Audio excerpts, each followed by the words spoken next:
Good afternoon, everyone. I hope you enjoyed your lunch. We're ready for the session on programming and routing, and our first speaker is Costin Raiciu. He's an associate professor at the University Polytechnica of Bucharest, where he leads the NetSys group. Costin obtained his PhD from University College London in 2012, has worked quite intensively on MPTCP and is currently focusing his work on network verification and NDP. Costin, the floor is yours. Thanks. Hi, everyone. Hopefully I'll manage to fight the sleepiness that comes after lunch. So yeah, this is work that I've been doing in the past, say, 1 or 2 years in my group. This is work funded by the ERC, so thanks for the grant. My project started just this year in January, so it's more or less at the beginning. And I'll be covering two pieces of work. The first piece is something that's been presented in the main conference yesterday, so you may have seen it. It will be a brief overview of that, and then some ongoing work that hasn't been published yet. So I'll start stating the obvious is that we really need to verify our networks, and we need to do that because when networks go and do things they're not supposed to, everyone suffers, right? So you all know this problem that affected Southwestern and United Airlines a couple of years ago, where they had a router failure, and this brought down their ground network completely. They didn't have ticketing, didn't have anything. So although the planes were not affected themselves, the failure of the ground network basically grounded all flights for like days. So you had a lot of thousands of passengers staying in airports and being really unhappy. And well, there are a lot of potential errors. You know, the obvious fat fingers when a administrator configures something and mistakenly changes some parameter, and that brings down the network to its knees. You could have bugs, right? Either in routing protocol implementations or in data planes, and you could have failures, right? So the fact that the networks are becoming more programmable is actually accelerating all of these issues. So the quicker the network changes, the network control plane changes, the quicker you change the data plane by reprogramming it with P4, the more likely it is to have catastrophic problems in networks that will affect a lot of users. So okay, so to understand how network verification works, I'll just do like a briefly 2-minute introduction, and then I'll sort of come to the main idea that I'm trying to tell you here. So all right, you've got your enterprise network. It could be United, or it could be a university, or it could be a company. You've got an administrator, say, our administrator, and says, this is my policy. So the administrator, in principle, has a set of golden rules that are supposed to make up the policy, and the policy here is that the DIN must have connectivity. So then the admin goes and configures a bunch of routers individually. These configurations get pushed, and then basically network verification, what it does, it tries to see if the actual functioning of the network meets this spec, right? So you write the config, there's a big gap between the config and what the network actually does, what fibs are installed after you push the configuration. So then basically you're trying to figure out whether this meets your policy or not. And there's been a lot of work on how to do this. So there's header space analysis, there's network optimized data log, there's Veriflow, there's our prior work on SIMNet, Badfish, and so forth. What all of these do essentially is somehow they generate a data plane model. So the control verification tools will basically emulate the control plane, figure out what the data plane will be, and then they reach a data plane. The data plane verification tools like header space, they poll the fibs from the devices, and then they create a model. And then you use some verification approach to tell whether the policy holds on your data plane model. Okay, so this is basically where network verification is today, right? So you need a policy, and you need some sort of model of the data plane, which is what forwards packets. And then using some verification approach, you'll have to tell whether the policy is implemented by the model, okay?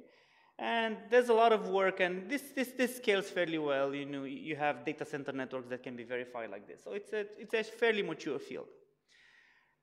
Unfortunately, there are very, very rare deployments of verification in actual networks, you know, outside of, let's just say, big data centers, you know, outside of Google, outside of Microsoft. And I was trying to figure out what the fundamental reason is. Why is network verification not being uptaken at all? And I think the biggest problem is that writing these policies is actually very, very tedious. And if you think about the task of the network administrator, basically they've been trained to write some configurations, okay? Now, recently we've been requiring network administrators to maybe program some stuff. That's actually a very big ask, right? So if you tell them, look, I'm gonna give you some programmable devices, you should program it. That's a big gap from what they're doing today. If you also ask them to specify the correct functionality of the network they're trying to administer, that's an even bigger gap, right? Even regular programmers have difficulty in writing specifications, right? Network administrators will have even bigger problems. So you could easily say, well, it's very easy to specify that the dean should be able to talk to the outside world, so that's not a difficult policy to specify. The thing is, that's a very incomplete policy, right? So you can just say, this host needs to connect to this, but that's incomplete because it doesn't specify what happens for each type of protocol, for each type of packet, which should be filtered, which should be not filtered, and so forth. You could have very accurate policies.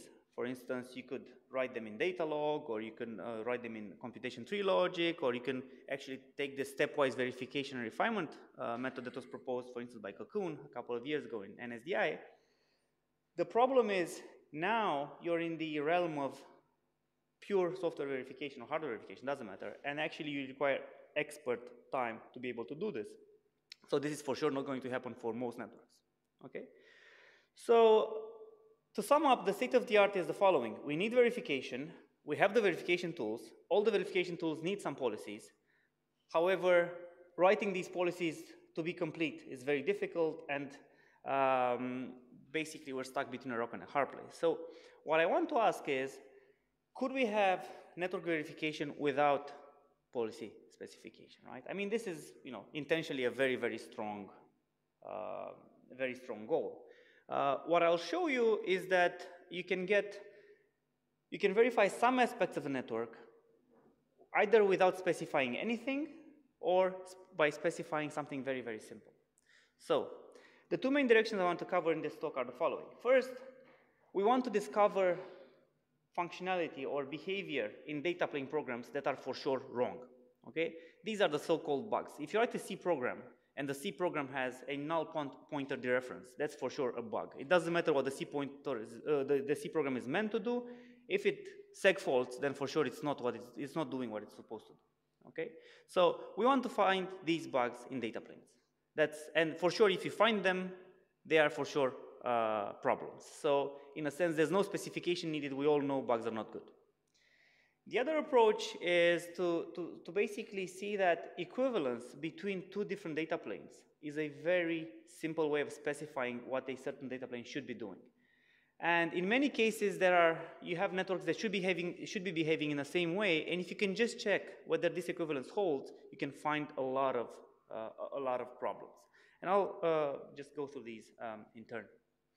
So for the first part, we looked at P4, right? P4, as you saw also in Jen Rexford's keynote talk, is basically the latest and greatest in terms of network programmability. It enables custom data planes. It allows you to write a data plane program that you literally put in the switch. And the really nice part about this is that it's also very high speed. So I think the Tofino switch can do 6.5 terabit of processing with a P4 program, or at least that's what they claim. But anyway, it's quite fast. So this is very, very enticing, not just for the big players, but I think for pretty much a lot of operators out there, because it removes reliance on equipment vendors to add new functionality. So for instance, I gave a talk on Vera, our SIGCOMM paper. I gave it in London at UCL, and it was like very short notice, and I wasn't expecting many people to show up because it was holiday and so forth. And you had a bunch of local operators, people from I think Sohonet, which is an operator that specializes for the offers services for the video industry, and some other guys, they showed up and they were really interested. And I was like, that's really cool. So do you guys want to do something with P4, and what is it? And they were telling me, like, you know, the dumbest thing. The current equipment can't look deep enough in the encapsulated packets. So if we have P4, we can actually look, you know, 5 steps deep, and the current ones, they do 3 steps, and that's great for us. And it's like, you know, that's pretty cool. I mean, these are sort of small operators, people from small operators, they're already thinking of buying, or they already bought P4 programs, P4 switches, and they want to do stuff with them. They have actual use cases. So, and of course, the big companies are already deploying P4 switches, testing them. I don't think there's any big scale deployment, but what I'm trying to say is there's a good probability that P4 will make it. And you have switches, so you're probably aware that you can buy switches P4 today. So that's all great. It means you have a very high-speed device that you can program, you can do cool stuff with it. The problem is it's actually surprisingly difficult to program. P4 is, a lot of features are very close to hardware. Debugging, when you get something wrong, it's not like a nice application written in Linux, for instance, right? So if you get a null pointer exception, you get a seg fault, and that's great, because you can run the debugger, you can figure out what the problem is, and you can fix the problem. Now, if you get the equivalent of a null pointer exception in a P4 program, you will get pretty much random behavior from the switch, right? Either the packet will get dropped, or it will get modified in some way that you don't understand, but for sure there will be no trap. You don't know exactly what the problem is. And the most difficult part is that P4 programs are seemingly incomplete. So you write the program, you write just the shell of the program, but a big part of the functionality of the program are these match action table rules that you're missing. There's a lot of implicit behavior that you don't specify in the program that the switch will do for you, and so forth. So when we started this work, I was thinking, yeah, we'll do some sort of network-wide verification for P4. It turns out that we found so many bugs in all the programs we looked at, even in programs that had 50 lines of code, that you know, it was very surprising. So let's look at why this is so difficult, right? So this is a very simple example. We've got a P4 program. I mean, it's like a sort of schematic of the program. It parses an Ethernet IPv4 packet, okay? Then it basically does the longest prefix match. It sends it to a pipeline, to an ingress pipeline, where you encapsulate IPv4, IP and IP basically, and you send it out. So it's a very simple sort of tunnel middle box, if you want. So these are the parts of the program. So first, you have the parser and deparser. They're actually specified in the same place, and it specifies what packets you accept and what packets you emit. Then you've got the match action tables, which basically you know, form the bulk of the processing of the P4 program, and then you specify which packet should go through each table, right? So let's look at this example first. So this is the parser code that we wrote, okay? So the parser says, extract the Ethernet header, then if the Ethernet type is IPv4, then extract the IPv4 header, and then go to ingress, okay? This is a very simple to understand parser. However, when we wrote code like this for one of our projects, we figured out that nothing was coming out. So the encapsulation was not working, right? So you write this, and on the output of the box, the packets are not coming out encapsulated. So that was a bit tricky. Like, why is this the case? So the problem is the following. The deparser uses the same parser specification as the parser. Because the parser does not parse IP and IP encapsulated packets, on the deparse, the P4 program, the P4 switch doesn't know how to lay out the headers it has in the packet. So there it doesn't add the IP and IP packet header, sorry. So if you wanted to fix this, we basically add the following lines of code, okay? And then we're good. So this is the control function. Basically, it decides which packets should visit which tables. And here it's very simple. It says if the TTL is greater than 0, then we send it to longest prefix match. Okay. The problem is, if you look at the parser here, we have this entry there where if the Ethernet type is not 800, we send the packet to ingress. So you have Ethernet packets that are not IP. They will arrive at the same control function. Now the control function makes this implicit assumption that the IPv4 header is valid, okay? P4 will allow this instruction, and the behavior is undefined. So it is not clear what will happen when you access the TTL field in an invalid header. You either get some random value from the previous packet in memory, or we don't know, okay? So basically, this is a problem, and how you fix it, and this is something that you should avoid, of course, but how you fix it is basically by adding this valid check, right? If the header is valid and the TTL is greater than 0, then do something, okay? So it seems like we solved the problem now. Actually, there's still some implicit behavior left in this program, because all non-IPv4 packets will miss the if instruction, and they will not be sent to LPM, so what happens to them? Actually, implicitly, for instance, this is target dependent, it depends on the switch. So implicitly, the software switch that P4 provides will take these packets and put them to buffering, where they will be dropped, okay? But again, this could be a bug. You ideally would want to specify for all packets what happens. Finally, let's look a bit at this implementation of the action table. So here, what I'm doing is I'm taking an IP packet and I'm encapsulating IP in IP, right? So I'm adding the IPv4 inner header, I'm copying the fields over, and that's it, right? So it seems like a very, very simple thing to do, and this works as expected if your input packet is Ethernet IPv4, because you add the inner header, it works. Now the problem is, because we changed the parser to parse IP in IP, now we will get IP in IP packets here. If we get them, then when you add the extra header, actually what will happen is that you will silently overwrite the existing header, and basically you will lose the IP and IP header that the packet came with, okay? So another problem is that if you re-add existing header fields, this fails silently, and you will basically have functionality that doesn't work. So all of these are examples of problems that, of functionalities that don't make sense, right? So nobody should program assuming such behavior, right? So ideally you would want to have, these are the equivalent of null pointer exceptions in P4 programs, and there's a lot of them. So what we did was we built this verification tool called Vera, and Vera, the goal for Vera is to get as many of the bugs, to find as many of the bugs possible in very, very little time. Vera can also specify some custom policies. I won't be covering that part. So Vera works as follows. You give it a P4 program and some table rules, and we compile the resulting P4 program. We compile it to Cephal, which is our prior work. Cephal is basically a language designed for data plane symbolic execution, for scalable data plane symbolic execution. Then we feed this to our verification engine, and we add implicit bug checks to the verification engine. So by default, this will capture all of the bugs that I showed you previously. So if you access unallocated fields, if you try to add a header that's already there, if you try to deparse and you don't know how to deparse, and many others, it will capture loops and stuff. So the output of Vera basically is, for each possible path, if it has found a bug, it tells you what the bug is, and it tells you what constraints you have on the header fields. So what you can do then is to actually create a concrete packet and inject it through your actual deploy program and actually see that that's a real bug.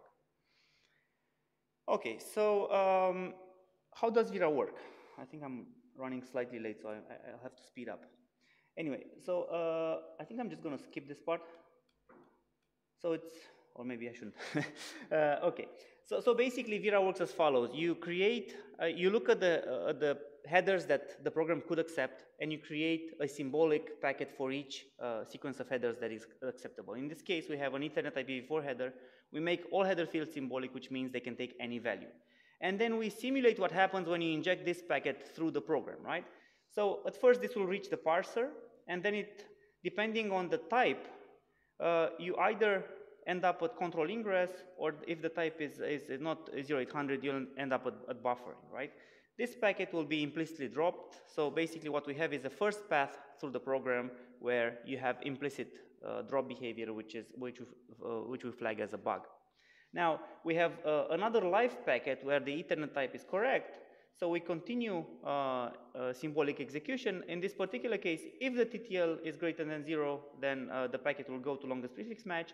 If not, again, it is implicitly dropped. So Wehrle will flag another problem. Now we continue the only live packet we have, the one with TTL greater than 0. And again, if the destination is in the longest prefix match table, then it will actually reach the deparser. Otherwise, you get another bug. So, and finally, this is showing what happened for the original program where the parser was not covering the IP and IP encapsulation, and this is where you get a deparser error. So basically, the output of Wehrle is a JSON format where you see all of these problems.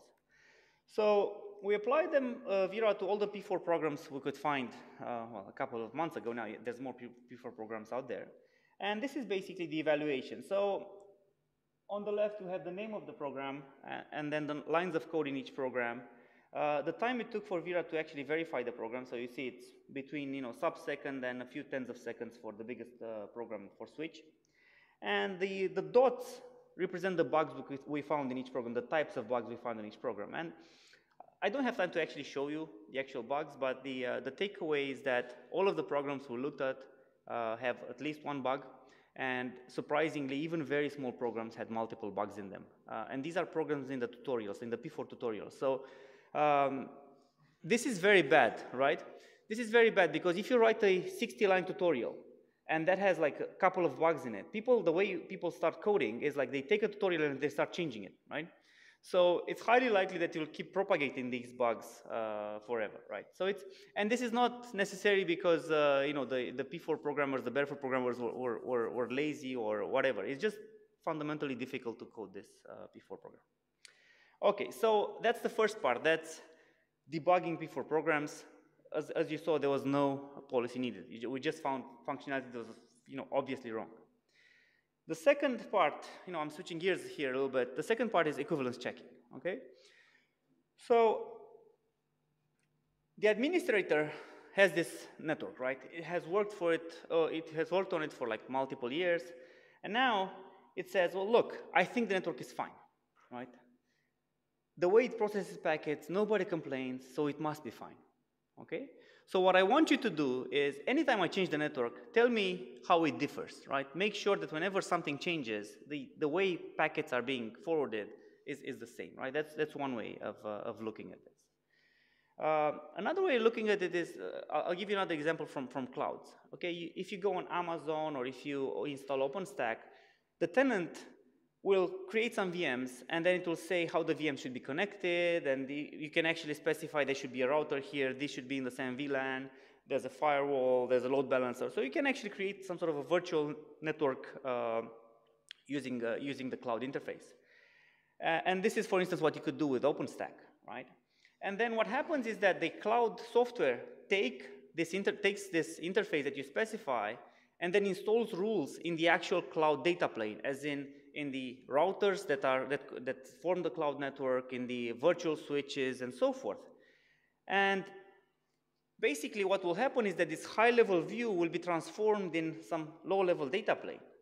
Now, these things must behave equivalently, right? So whatever the tenant thought its network was doing must be what the network is actually doing, okay? So this is what we want to achieve. So any problems we find are probably likely due to a faulty implementation of the cloud network. So data plane equivalence is really trying to see if two programs representing the network data plane process packets in exactly the same way, right? So we say that they are equivalent if they produce the same output packets when fed with the same input packets, okay, for all possible inputs. And of course, the big question is, how can you verify this equivalence? We all been taught in our algorithm class that equivalence is undecidable, and you could never do this. Well, it turns out that for data planes in particular, you can check equivalence, and we can do it reasonably scalably with symbolic execution. So if you manage to run symbolic execution, meaning you inject a symbolic packet in a data plane program, and you basically see all the outputs, okay? So if you manage to do this, then we have a technique by which you can take this and test whether two data planes are equivalent, okay? So that's the high level bit. I think I'm running really late. So I'm just going to skip how we do this, and I'm just going to show you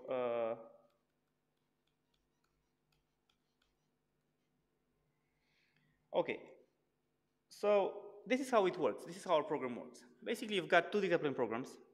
You inject a symbolic packet in one of them, and then you look at the symbolic packets you have out, right? Basically, what you will do is you will take each of these packets in turn, inject them in the second program, and test that the outputs are equivalent to the first input. I'm being very vague here, but unfortunately, I sort of misjudged the time I had available. So we can do this automatically, and the complexity it's pretty high because you're basically doing, in the worst case, you're doing symbolic execution over symbolic executions, like you're multiplying the complexity, right? However, for the programs we looked at, this actually finishes in reasonable time, and I'll just show you what we managed to capture with it, okay? So let's look at the results. So we looked at OpenStack Neutron. We take the tenant view and the actual implementation of the Neutron data plane. So we translate both of them to our language, Cepho, and then we compare the snapshots with the equivalence algorithm that I briefly showed you. So in the evaluation, we had a fairly small network. So we had 6 tenants, and then a bunch of VMs and a bunch of VLANs per tenant. And the resulting data plane had around 1,600 OpenFlow rules. Okay, so I'm not sure if you know, Neutron uses Open vSwitch and IP tables to implement its data plane. So basically, we took the Open vSwitch and IP table rules and we translated them to our language. Okay, and the write time for verification was around a couple of minutes. So we found a bunch of software bugs. So we basically looked at the Neutron archive, we saw what bugs they had, and we basically tried to reproduce all of those bugs, and we caught them. The funny bit is that we actually caught a bug that they didn't know about, which is a fairly major bug, because you have 2 tenants, 1 VM each, okay? And you deploy them, and these guys are not supposed to be able to talk to each other, okay? That's like basic stuff. You should not be able to ping the VM of another tenant, and EQ was saying that they can talk no problem, right? So if you ping in the data plane, they couldn't talk. So we're like, okay, what's happening here? So what was happening is that that Neutron was blocking ARP. So if you relied on ARP to actually get the IP address, the MAC address of the other guy, then you wouldn't be able to ping it. However, if you knew the MAC address, you could just install it statically locally, and you can ping it no problem. So you had perfect connectivity. So this is an example of a case where it seems it's doing the right thing, but in practice, there's this sort of insidious bug, lower layer, that breaks even the basic isolation that you should get from a cloud environment. So I'll wrap up by saying that policy specification is hard, and you can do a lot of things even without policy specification. So for instance, you can find bugs in P4 programs by symbolic execution. You can find bugs in OpenStack by equivalence checking, which is let's just say, very simple way of specifying what you're expecting to happen. And the open problem we're looking at this point is, for a real network, okay, what can we do and what properties can we check without asking the administrator anything? So if I install the box in your network and the box just starts sort of looking around, looking at routes and stuff, can that box figure out what the network is meant to do without asking you anything? And can it trigger sort of anomalous behavior without requiring the administrator to write a policy? And that's, yeah. So with this, I'll take questions, and sorry for the time management. Thanks.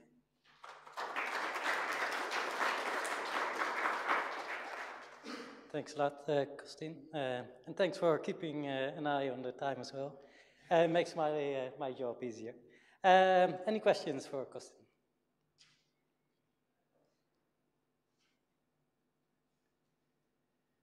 Okay, good. Regarding the open question, do you separate between let's call them routing level policies and switch level policies? Things that affect a path versus things that affect just ingress egress decisions? So, Are you looking at both, or? So I think device level policies are sort of easy to get because you look at the configuration and it's sort of obvious what the intention is. It's not obvious what the intention is, on a network level, right? So it's there will be some, I mean, we spoke to a bunch of admins, and they could tell you some things that they wanted to implement, but it's usually very, very vague and just covers like a small subset of the functionality. So of course, this open question we're trying to answer, basically we'll try to get all the information we can get, and then see what invariants should always hold. Like, you have the obvious, Wehrle-free property, or these type of things, shortest path routing, or I don't know. So you find some properties that should always hold, and you can focus on those. Another option is to see how the network works now, and to see if any routing changes happen. Because, for instance, because you have some external route that changes the way your network functions, and then you can basically just tell the administrator, this routing change happened. Is this okay, right? So you could have sort of this iterative process where you tell them what's going on. Right? Any other questions? So, Costin, a very practical question. You mentioned in the verification of P4 programs that you had you were correctly saying the P4 program is just the container, right? Then you have the forwarding rules. Yeah. How easy is to figure out which are the forwarding rules? So there's a well-known loop detection algorithm that we implemented. So basically, the idea is when you run symbolic execution in P4, there are some recirculation targets that are clear. So for instance, you can recirculate to input just after the parser, or you can recirculate to output just after the buffering. Okay. So only on those 2 points, whenever we have symbolic execution, basically you just snapshot the entire state of the packet. So when a packet comes back, you can basically check the current version with all the previous saved ones, and if you find if you find a match, then basically you have a loop. So it's a very simple algorithm that's well known. Typically it doesn't work for normal programs because you have a lot of memory to save, and you cannot do it. Here you can do it because the packet is very small, and you're only saving at few vantage points. In normal programs, you have to check everywhere. Good. Let's thank Costin again.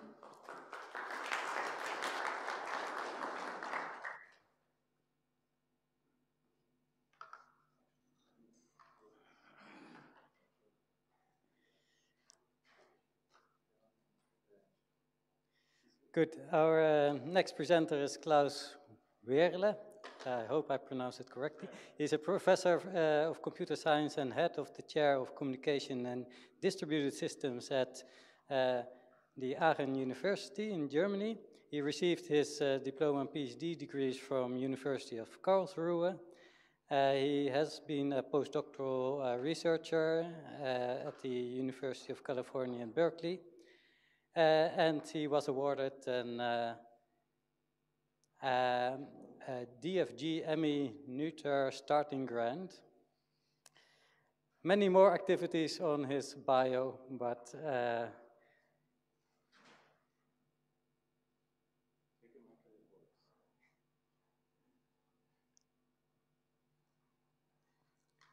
well, I can continue with his bio in the meantime while we're solving the technical issues. So in 2006, he joined the Aachen University as associate professor, and since 2010 as full professor.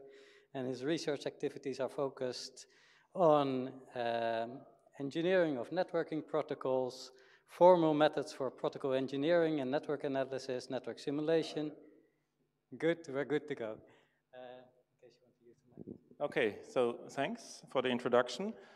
So my project goes in a similar direction than Costin's, but when we started several years ago, actually the project is running now since 3 years, and we started this work many years before, we focused more on the reliability of end systems. So I'm sorry that the colors are not so good. There should be much more in the background, but I hope I can tell you. So our project deals with the reliability mainly of software in network systems. So at the beginning we focused basically on protocols in end systems, and of course with the rise of apps and smartphones, with all the billions of apps that are deployed continuously, and the software engineering and testing of them is rather not so high priority. So Recently, so since 2 years, we are also focusing on core network things, so as network functions and reliability of other things. And also latency critical systems are in our focus now. So when you have a lot of software in the network, either in the end system or in the core network, you have these two basic problems. The first one is reliability, so finding, avoiding the bugs that may be in the software, and of course, avoiding infinite loops, unintended infinite loops. And on the other side, the other thing is if you run software, you also want to make sure that the performance is kept that you want to have. So these two things are the aspects that we address in the project. When we started, very important is that we of course want to analyze only real code, so the code that is running on the systems and not any models where you have before any manual effort, where you need manual effort, any expert you need to make these models. By taking a quick look on the state of the art in testing, so when we start, we wanted to do reliable systems. All the testing approaches, they are actually quite good, so they discover a lot of bugs, but they will not be completely rigorous and find all the really seldom corner case bugs, so the bugs that may be found or appear after 5 years, and that's actually the thing we are looking for. They're actually quite effective, but they are also, so some of them are not that automated and require quite a lot of manual effort. And as I said, all the model-based approaches are the ones that we wanted to avoid because it requires expert and a lot of manual effort to create these models, and we want to analyze real code. So then, several years ago, we ended up with symbolic execution. That was a technique we didn't know about, and we were also only a few, or one of the few that really used that. Nowadays, you see much more papers on symbolic execution, also in networking. So we thought, okay, can we use this methodology in order to make systems network systems much more reliable? A quick glimpse on how it works. I think you heard it, some of you heard it already this week. If you symbolically analyze a system or a program, and important here, this is a standalone program, so nothing that communicates with another program. When you want to symbolically analyze this program, you test it, you run it and test it, but you do not test it with a concrete input, but you declare the input or several inputs as symbolic. And it's important that this is an input that may be present or that you have at the beginning. We will see that it's different when you have networked systems. So the program is executed without specifying this input, actually. This works until you come to an if clause. If you have a conditional branch, then you have to decide what is actually the value of this variable. And in this case, we have two, oops, there's a problem in the animation. So we have two cases, x is equal to 0, then we follow this branch, and if x is not equal to 0, we follow the right branch. And in order to follow these two branches, we just clone the program and keep track in the path condition which of the conditions that we are now assuming for the further processing. And then we continue this. So in the left case, the program is already finished. In the right case, the program reaches another if clause. We follow first the left branch with our second instance. We clone the program also for the second time and have now 3 instances and follow the right path, and so we continue. And in the end, we had investigated 4 clones of the program, and we kept track of the path conditions that are for the symbolic variable. So we have equivalence classes for the symbolic value for each of these passes. And then we take a constraint solver and we can get test values to replay these cases. Okay, so that's state of the art. That's classical symbolic execution. That's around since 30 or 40 years. But the big question is actually, is this also able, can we also analyze networked systems, distributed systems with this technique? So what is the problem with networked systems? So here again, we have 2 programs, standalone programs. They have their initial input, which may influence the conditional branches. But despite the initial input, we may also have additional input through the network. So if these programs are communicating, and these inputs that come from the other instances, they may also influence our conditional branches here, and so we have to consider them. And the question is, can we actually do this or investigate this somehow? But apart from the input that is also coming from the network, we may also have a different source of influence on the conditional branches. So anybody an idea what it may be? No, they depend on the initial input or the, Yeah, no, they are also considered here. So it's actually, so first, if we want to have a rigorous analysis of these communicating systems, we have to consider all the additional input that comes through the network, and we have to consider the time when they arrive. So if they arrive at a different point in time, there's a different system state, and it may have a completely different influence on the program, and so this would lead to a very different behavior. So in order to do a really rigorous analysis of these network systems, we have to investigate or to consider actually any input at any time. Okay, so where we started with was the symbolic analysis of networked input without considering the time of arrival. Here again, we have the example with the two instances which are communicating. So let's see what problem we will have. If the left instance sends a packet to the right instance, in this case, this probably would not have a different influence to if it would have been an initial input, because it arrives before anything has branched. So we can consider it actually as an initial input. But what happens if this packet would have been sent after we have branched on the left instance here?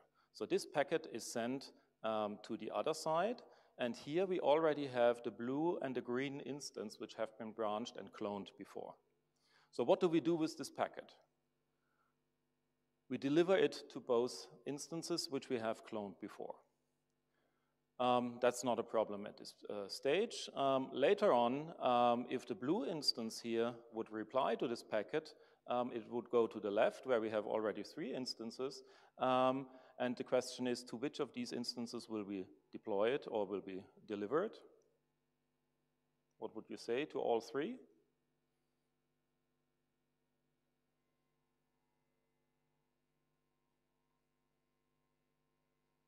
Probably better to the blue and the green, because for these two, you have a context here in the execution of your program. If the packet would be delivered to the orange instance here, this seems to be a ghost packet, because maybe this packet is related to this one, and you have a context, you have a state there, and this has to be checked. So for this instance, this packet would be something like a ghost packet. Okay. So the question is, how do we actually do a correct execution of distributed instances and the whole thing symbolically? Another problem would, so in this case, we can easily decide, okay, these two would be okay because we have here a context. This one should not get the packet because here we don't have a context. But what happens if later the green instance will also send a packet which has a context here related to this one? So should we deliver it also to these 2 branches? Actually, no, because they already got an answer before to this packet, so that would be a problem. Also, what happens if the orange instance would have sent a packet that may be similar to this one, but may have a different context? So the whole problem gets complicated and worse if 2 symbolic analyses start to communicate. There's actually a solution which we found, and this is quite simple, but as you will see, it gets very complex when you want to investigate it. So the solution is, whenever you have a local branch in one of the instances, you have to branch all other communication instances or all other systems in the analysis. And here we just have 2 systems which may communicate.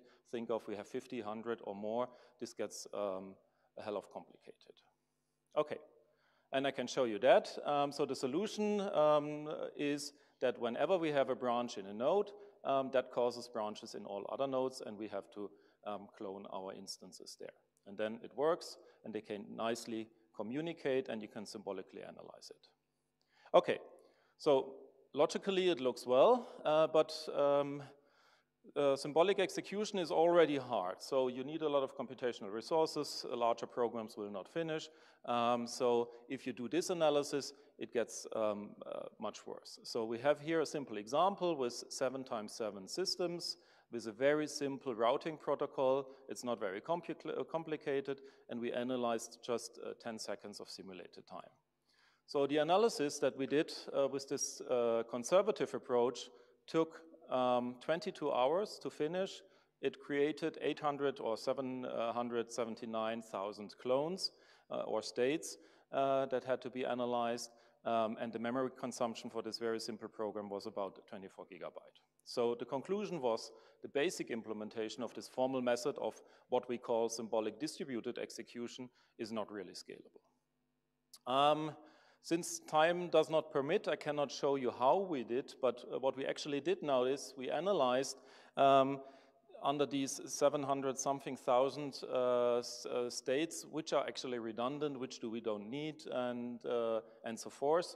So we developed several algorithms that actually went from this very conservative approach to a lazy approach, a lazy forking approach, and we could significantly reduce the amount of states from 800,000 down to about 500, and the analysis time from 22 hours down to 1 minute and 50 for this very simple example.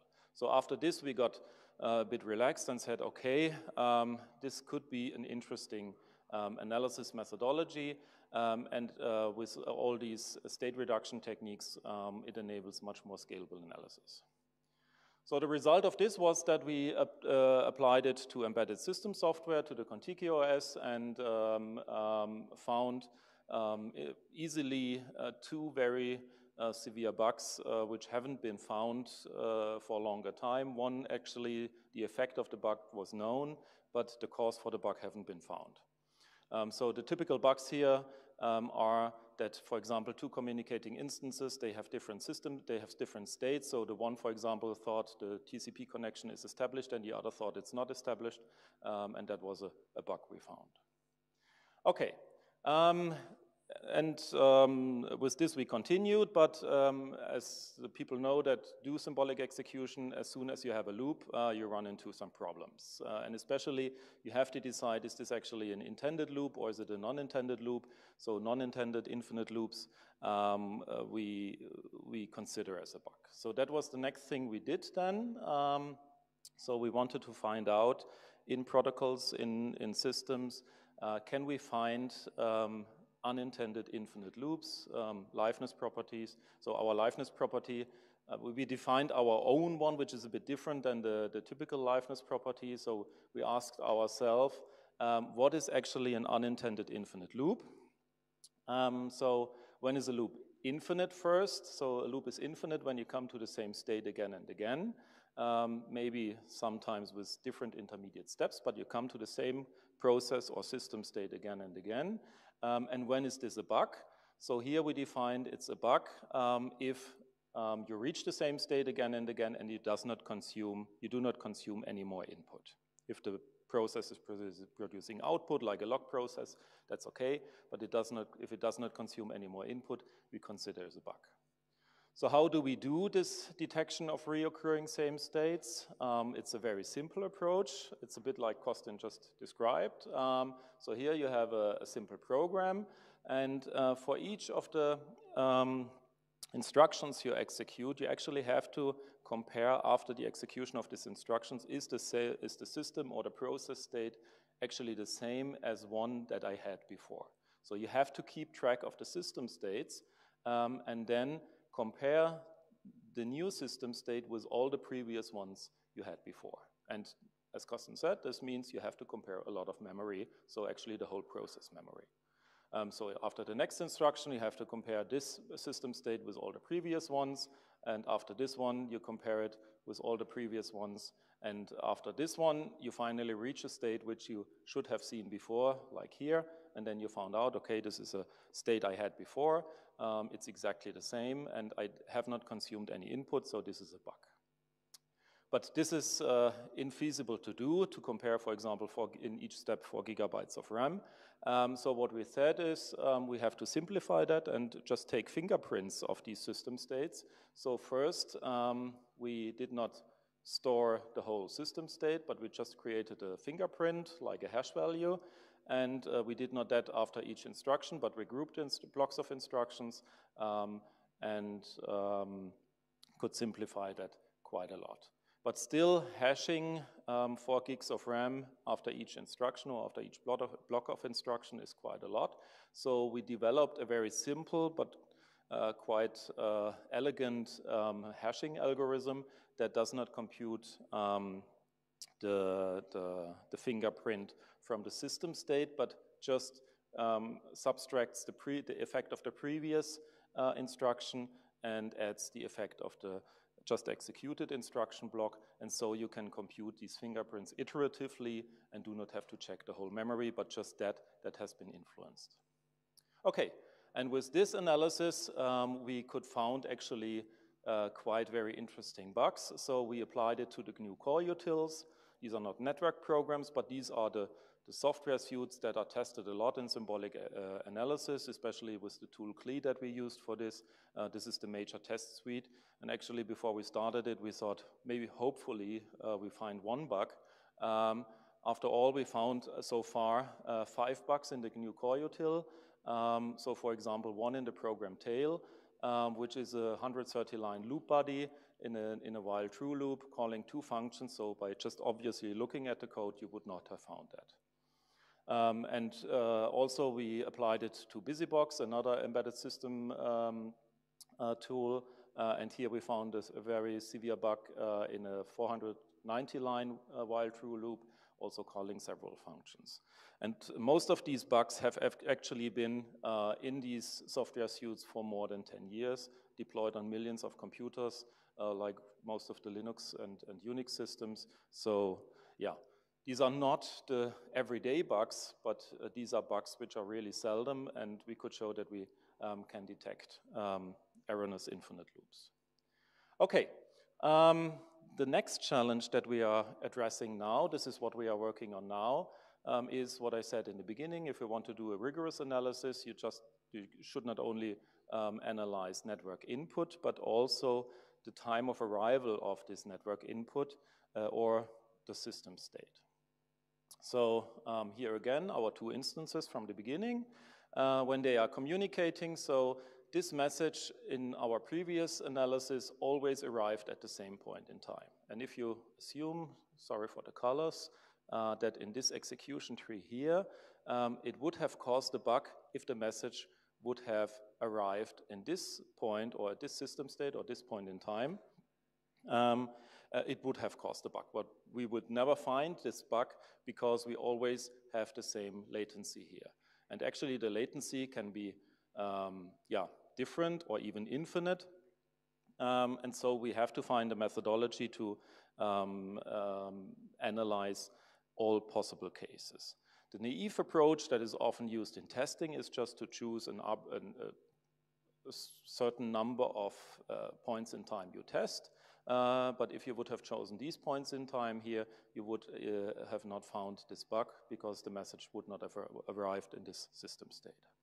Okay, so the principal idea behind how we want to solve this problem is similar to symbolic execution. So it's not really symbolic execution, but it's inspired by the idea of symbolic execution. So just to recap, what does symbolic analysis do? It automatically generates from the code all equivalence classes of input values that have the same path behavior. So the constraints that we collected over the passes, they describe the equivalence class of input values that lead to the same path through the program.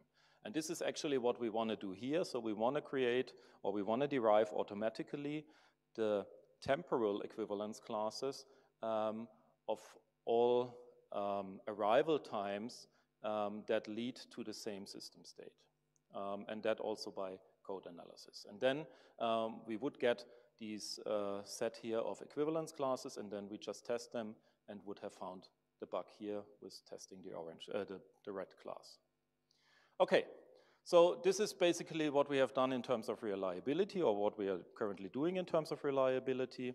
And as I said, since quite some time, it's 2 years, we are also looking into predictability, into the performance of the software execution.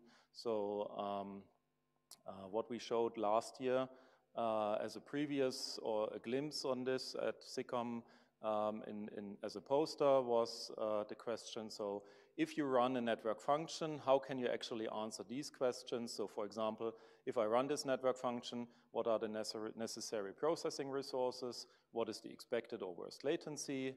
What is the possible achievable data rate? Do I have influences among several network functions that run in parallel on the system, or can I probably see that I am under attack? The influence factors on these questions are, of course, the code of the network function, so that's what we analyze, and of course the input traffic that runs through the function, and the problematic thing, or the thing that you have to take care of, is the actual execution. So we have models for the superscalar execution, we have models for the branch prediction, and for the caching, and with those we do then the symbolic analysis.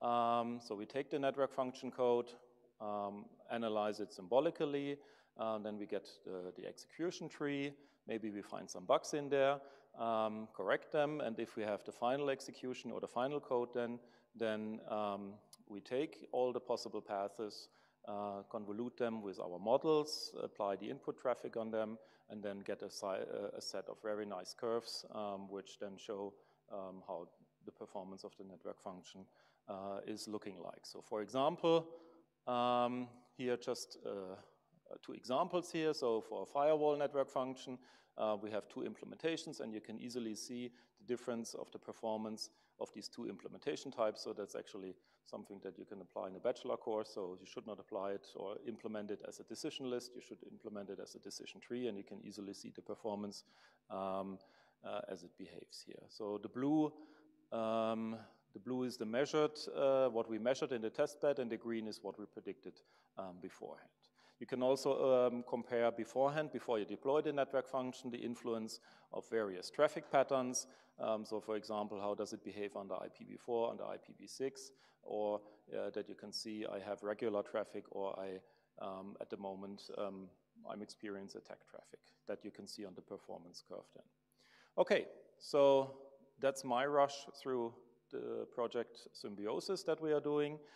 So we try to contribute to the reliability of network systems, software-based network systems, by finding bugs, especially very insidious, very seldom bugs, corner case bugs that are not typically found by the usual testing techniques. Also identifying erroneous infinite loops, and of course the other thing that we make the software execution a bit more predictable, especially in terms of resources you need and the performance that you will achieve. Okay, so if you're interested, check out our website.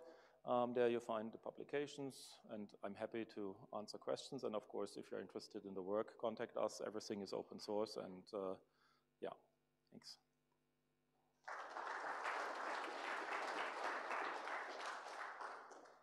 Just give the mic back. Are there any questions? Can you go a bit to the graphs? If you show us a graph, you cannot go so quickly over them. You mean the performance graphs? Yes, please.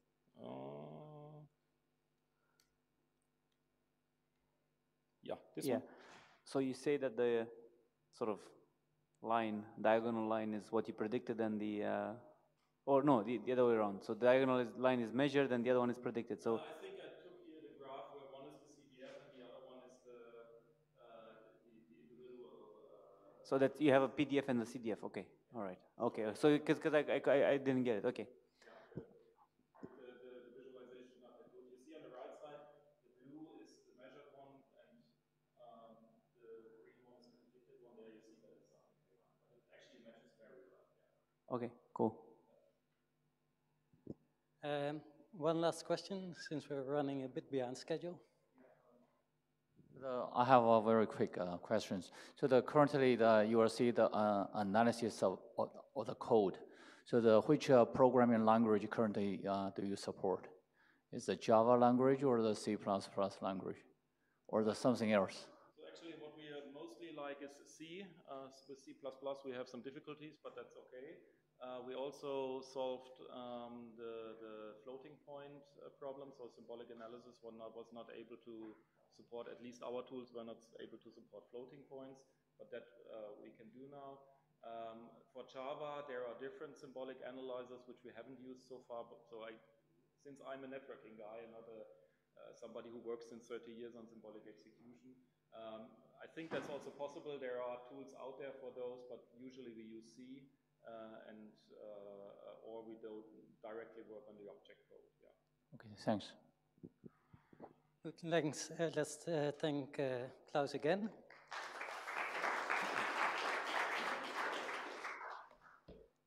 And then our third and last speaker of this session is Georgios Smaragdakis. He's a professor with the TU Berlin, a research affiliate with MIT, and he is a research collaborator with Akamai Technologies. He has been a senior researcher at Deutsche Telekom Laboratories, and he has numerous Best Paper Awards for his work, amongst others, with IEEE Infocom, ACM, IMC, etc. Georgios, floor is yours. Thank you very much for the introduction, and thank you for organizing this event. So today I'm going to talk about work that I'm doing with a lot of colleagues the last year. And let me start by saying that the internet is the digital backbone of our civilization. We are very good in adding more and more devices and applications there. So for example, the entertainment has completely moved to the internet, and we expect that even self-driving cars at some point will be connected to the internet. But we don't spend enough time to see how we are going to predict problems that may happen in the internet or how we can deal with them. And this is a real problem, actually, because we have a lot of outages and an increasing number of cyber attacks, and this poses significant threats. And this do not come only from hackers, but sometimes comes from states. And this project, we try to find scalable ways in order to understand the state and the health of the routing system that runs the internet. Now, in order to really understand what's happening, we have to go very down in the physical layer and also understand the evolution of the internet. Now, if you have your textbook map of the internet, probably this is not a good one. Probably this that I saw here is better, where you can see that some critical components in the internet now route a lot of traffic. And I'm talking about internet exchange points, collocation centers, data centers, etc. Now, many of you probably know what's an XP. For now, we can say that it's a big switch that a lot of networks connect and exchange traffic. And it seems that there is a trend to actually more and more of them be present in the internet. Today, we have about 300 of them. Many of them are really big. They exchanged traffic at the order of 8 terabps. To give you an idea, this is the traffic that's exchanged from all the peering locations of a tier 1 ISP, just in one location. They exchange terabytes of traffic, and they have an approximate 2 million established connections. And in reality, XP is not just a switch, it's a big ecosystem. So around the XP, you build data centers, collocation facilities, where also they contribute to the peering ecosystem. And just in one of these data centers, we may find thousands of peerings. Now the question is how the internet will behave if something goes wrong, and if we can track this behavior. Now I have to say also that these data centers are also affiliated with multiple XPs. So if one of these data centers fail, maybe multiple XPs will be affected. And this actually attracted the attention of some of the regulatory bodies. For example, DHS and NISA in Europe have already marked them as critical infrastructures. They expect that they have an almost 100% availability. Specifically, for the internet exchange points, we expect an SLA of 4 nines, and for the collocation facilities of 5 nines. Now, before this work, this is the way that people reacted to outages. So most of the times you have a mailing list, administrators send emails and say, I cannot see my route, I cannot see my traffic. Did this happen to you? And this is 2017. And problems can be real severe. So for example, here I saw one of the outages in one of the largest IXPs in Amsterdam, where within seconds, 2 terabps of traffic disappeared. This was actually a problem that had to do with a human error. And then you say, okay, we lose the connectivity of Amsterdam, so what? This is the same traffic, the traffic of another XP in Frankfurt that was hundreds of kilometers away. And as you can see, you also lose something like 10 to 15% of the traffic. Then there is a huge oscillation because traffic from Amsterdam moves to Frankfurt, and then the system oscillates for some time. And the question is, what are the implications to the routing here? And what if this is not just an outage, but a targeted attack? Now, to solve this problem is far from trivial. The approaches that have been used before our work says, okay, let's try to see if BGP can tell us something. And they saw that on the AS level. Unfortunately, the AS level is not the right granularity to attack these problems, because maybe you lose a connectivity, but you actually lose parts, physical components along the path, and not the logical connectivity.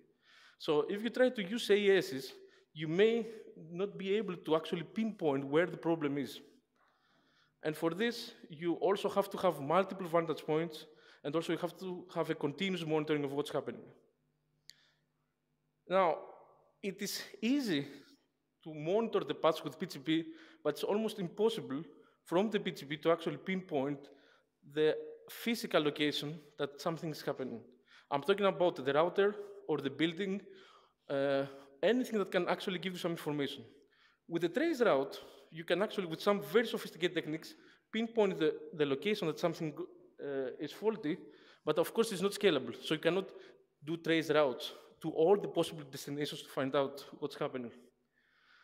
And the question we pose here is, can we use the functionality of a trace route using BGP? So when we talk with people, including some of the vendors, they told us this is impossible because BGP is information hiding protocol. And then we had to think outside the box and see what other features BGP offers. And it seems that BGP actually leaks a lot of information that is equivalent to what a trace route is doing, but you have to know how to read it. So for the BGP, there is something that's called community. And the community is a kind of encoding of any arbitrary metadata you can have in this message. So there is no standard on how to read this, but the conventional way to read it is that the first 16 bits encode the ASN, and the last 16 bits encode the meta information. So for example, in this toy example, I know that I received a message from my router in AS2 in some location that is encoded with 200, which can be, for example, Amsterdam.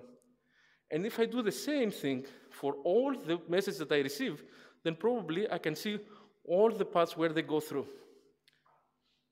And of course, if something changes, then I can see the change in the community because then I received from a different location. Now, as I mentioned, it's quite tricky to find out the semantics of the communities. We have developed some machine natural language tools in order to get this information, which is pretty much scroll all the information that's available in the internet and then go on with keywords and try to find the meta information and create some structure out of this. So for this, we managed to get a dictionary of the communities for the location at 3 different levels: the city level, the XP level, and the facility level. Now, we are very lucky that actually this information is already available in the internet. About 50% of the messages have location information for IPv4 and about 30% for IPv6. And we can actually match them to granularity, at least at the data center or a router level. Now, if you put all this together, then you can actually monitor how the paths are traversed from different locations. So we say, okay, let's make a thread for every different granularity we want. For example, the city of Frankfurt, the data center, a specific data center in Frankfurt, or the XP in Frankfurt.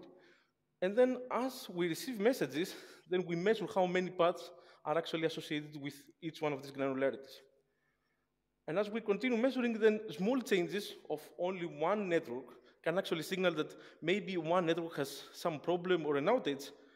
But if there is something massive, then you do crowdsourcing, so you get different messages, different changes of communities from multiple networks. And then you can start investigating the event, then you can do the trace route and all the other techniques, but at least you have Bootstrap already where you should look at. Now, in order to visualize a little bit how the system, what is the system contribution, this is the BGP messages, withdraws, and state of the routers that you receive from collectors. If I ask you here where the outage is, probably you cannot tell me, because there are a lot of peaks that may not be related to an outage, but might be related just with a change in the routing. Now, with our technique, by filtering using the communities, we can actually ask queries for specific location that we're interested in. So, for example, here we can find out that this is an outage that happened in Amsterdam, using the communities of Amsterdam. Then we can use the communities of IXP in Amsterdam to find the change in the IXP, etc. And then we use this for investigation because we want to actually provide a way to have transparency of what actually happens to the internet. So here I show you a recent event that in popular press mentioned as a DKIX outage. And actually with our system, we found out that it was not a DKIX outage. It was just an outage in one of the affiliated data centers. So you see that in one of these data centers, all the paths mitigate somewhere else because they were dropped because there was an outage. This had a small impact in IXP and an even small impact on the paths that traverse Frankfurt. Another contribution is we try to see how reliable are these peer infrastructures. So here, with the dotted line, I'll show you all the events that have been reported in the mailing list or in other web pages. And as you can see, this is only 20 to 25% of the actual outages. So many of them were not reported or they were not publicly available, but with our system, we can actually find them, find the duration of these events, and also distinguish if this was an outage of an IXP or a data center. Now, coming to the question of the regulators, how reliable are they? We found out that approximately 70% of the failures in the IXPs lasted for more than the time of SLA, and about 70% of the facilities lasted more than the maximum time of the outage, and for IXPs it was 50%. And we're 5% of the cases that the outage lasted for more than 3 nines, which is really bad. In terms of performance, we found out that outages have a very big impact. In some cases, for example, in the outage of AM6, we found that the median change of the route trip time was more than 80 or 100 milliseconds.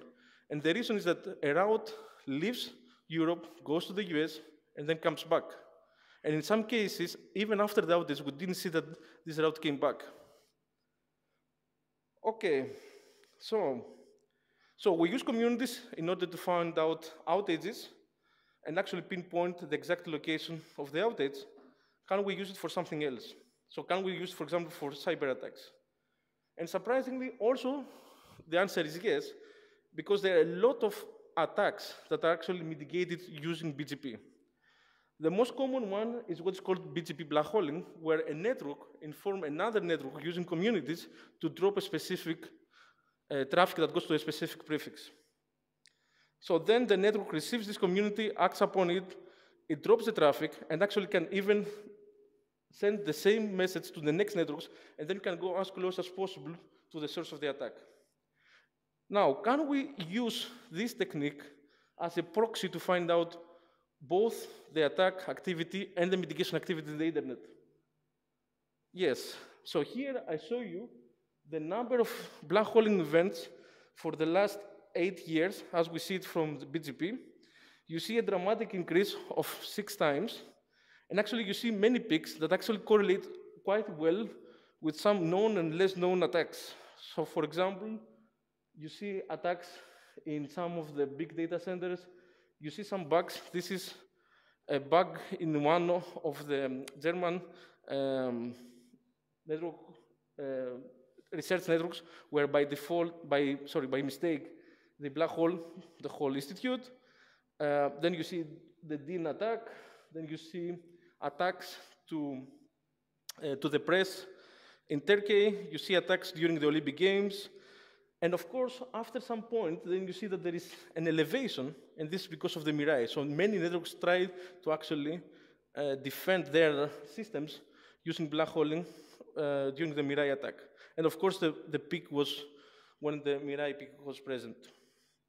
We can also check the demographics of these mitigation techniques. We see a huge increase in Russia and also in Ukraine. And after some investigation and also coordinated with some people in these countries, we found out that BGP black hole was not used only for mitigation, but also for censorship, especially when it was appropriate. Now, we also investigated how effective is this, and on average, we found that you can save 3 or 4 hops when you use BGP black holing, and this means that there is you actually leave space for more legitimate traffic to actually flow within your network. Okay, now, if BGP communities are so important, can they be abused? So this is the next question that we ask here. In this plot, I show you the number of networks that actually use BGP communities, and they communicate this to their peers. So as you can see, there is a steady increase. So we go from 2.5K networks to about 5K networks. So there is an increase by a factor of 2 within 8 years. But when you look at the actual number of the unique communities, the different encodings that they're used in this BGP, then you see that the increase is even more dramatic. And actually, today, about 75% of the BGP announcements have at least one BGP community, which means that if somebody can abuse BGP communities, can have a global impact. And BGP communities are not used only for location and black holing, as I showed you in the previous slides, but they are also used for traffic engineering, mainly to steer traffic. And encoding that you can actually put in these BGP communities includes path prepending, local preference, and selective announcements. They are actually now even used for route trip time delays. So you can actually encode how much delay one location has from another using the BGP communities. Okay, so we did this exercise. Let's see if we actually manage to attack the system using BGP communities. So this is a teaser example. Suppose that you have this simple topology, and you have AES1 that actually sends a prefix that it owns to the network, to the Ethernet. Then all the other networks will receive this announcement, and then they will send traffic using the path that I show here. If you have an attacker and introduces a community in the message, for example, to prevent this path, then it is possible that the path will change, and then it follows a different path. So here, the attacker uses not the community of its upstream, but the upstream of the upstream. And actually, you can have all the different combinations for that. Now, here we have 2 conditions that have to be present. One is the necessary condition. So the community has to be actually propagated in order the other networks to react. So we get all the BGP messages, and then we see for how many of the communities, of the messages that have communities, we see that the community is actually propagating X different AES hops. And as you can see here, the median AES path that the community propagates is 3, which actually it's close to what is the median AES path length in the Ethernet, which means that you can pretty much propagate the community to the whole Ethernet, and actually you can fake it and then propagate a fake community. In total, we found that something like 14% of the transit providers have this transitivity, which means that they propagate community without even checking what the community is doing. Now, going back to the previous example, I think I convinced you that you can actually send a community. Now, this is possible even if you don't hijack the announcement. So even if you use RPKI or any other technique to authenticate the origin of the prefix by introducing a fake community, you can actually do the attack. And the reason is that with RPKI and the other techniques, you validate the origin, but you don't validate the community. Now, due to the time limitation, I'm not going to show you all the different attacks that we did, but we could actually steer traffic, we could do black holing, and we do any manipulation of routing using this very simple technique. Of course, if you are not in the path, you have to do hijacking. Hijacking seems to be very easy, especially if you change the IRR, and actually it may not even be visible. And for this, what you have to do is, again, send the community, somebody will transit this community, and then the traffic will follow a different path. And in some cases, the AES that are involved in the alternative path can be monitors, can be in different countries, can be NSA, can be anybody you want. So we did the experimentation. We use actually two ways to do experimentation. One is the lab experiment. So we set up different routers, and this gave very good insights. For example, we found that Cisco routers have a completely different default behavior than Juniper routers. Typically, Cisco does not propagate the communities, so you have to create a peer group in order to activate this. Juniper by default does this, so be careful. And also we found out, as Costin mentioned, that some of the examples of the configurations in Nanog, they actually help a lot in our attacks. So for example, in the case of black holing, they don't even check their PKI and authentication. Black holing has a higher priority, so you can fake arbitrary whatever you want. And actually we use the peering infrastructure. We are very careful to inform the networks that we're actually going to do attacks. And we could find in which cases it was easier or more difficult to perform these attacks. Now, we have a paper that will be presented in IMC 2018 about this. We give some directions of how we can actually protect the BGP system, and we are continually working on this. So to summarize, the first part of the project, which is the first year, focus on identifying scalable ways to get insights about the state and the health of the internet. We showed that BGP communities are very popular and they actually cope with very complex engineering tasks. We saw two cases that we can actually use BGP communities to understand the behavior of the internet. One is to detect outages, and the other is to understand the attacks and mitigation techniques. But also, we saw that there are significant vulnerabilities and shortcomings. And with this, I would like to thank ERC and all of you for attending this talk. Thank you.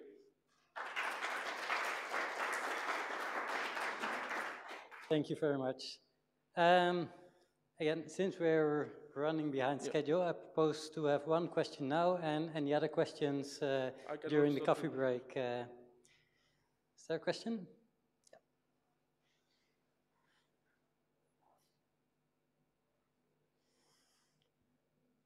So you measure how many people use communities in their announcements. Do you have an idea, or there is a way to measure how many people actually use these communities to do traffic engineering or stop something? Okay, black holing is it's easy to find out, but for the other communities, for example, for the location communities? Yeah, so actually there are two different players here. It's one, the community user, the one actually that tags the community, and the other is a provider, right? So the provider is the one that acts upon receiving the community because this is its own community. For the black hole, we have done this in the IMC 2017. There is a follow-up paper also that's under submission.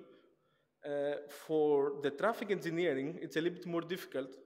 The reason is we can find that it acts upon when, for example, they use location or local prev, but we don't know if this is intended or unintended, because it can be actually a combination of other things. So, for example, some policy, for example, a network can change its policy, right? But in general, we see that shift of traffic correlate well with communities. But this is for now anecdotal. In the case of the attack, we actually use trace routes in order to see if the path changes, and in all cases it changed. And we can also see this with looking glasses. Thank you very much, Georgios, and also thank you all for your attendance. I tried to be on time also. It was like... Yes. No, I think it's still working.